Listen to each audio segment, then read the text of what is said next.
అన్నావు రుణమాఫీ చేయి నేను కూడా అనవచ్చు. మగాడివైతే రైతు భరోసా స్టార్ట్ చేయి 70 లక్షల రైతుల ఖాతాల్లో డబ్బులే నేను కూడా అడగవచ్చు. మగాడివైతే మహాలక్ష్మి స్టార్ట్ చేయి 1,67,00,000 మంది ఆడబిడ్డలున్నారు, నెలకు 2,500 ఇస్తానన్నావు, స్టార్ట్ చేయి నేను కూడా అడగవచ్చు. కానీ నేను ఇవన్నీ ఏమనట్లేదు. ఒక్క సీటైనా గెలవము అనే మాట మాట్లాడావు కదా.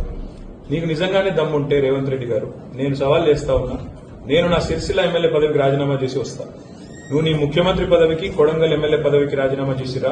నీ సిట్టింగ్ సీటు మల్కాజ్గిరిలో ఇద్దరం కొట్లాడదాం. ఆ ఒక్క సీట్లోనే తేల్చుకుందాం. ఈ రాష్ట్రం అంతా అతలాకుతలం చేయాల్సిన అవసరం లేదు. ఆ ఒక్క సీట్లోనే నేను వస్తాను మా పార్టీ తరఫున, నీ తరఫున నువ్వురా నీ కాంగ్రెస్ పార్టీ తరఫున. అక్కడ తప్పకుండా తేల్చుకుందాం. ఎందుకంటే ఒక్క సీటు గెలవను అని మాట్లాడుతున్నాం. మరి నీ మల్కాజ్గిరి పార్లమెంట్ సీట్లో అసలు ఎన్ని ఎమ్మెల్యేలు గెలిచింది కాంగ్రెస్ పార్టీ? 0. ఎంతమంది కార్పొరేటర్లు గెలిచారు నీ మల్కాజ్గిరి పార్లమెంట్ పరిధిలో? కాబట్టి గెలుపు ఓటములు అనే వాటిని పట్టుకొని దాన్ని ఎక్కువగా ఊహించుకొని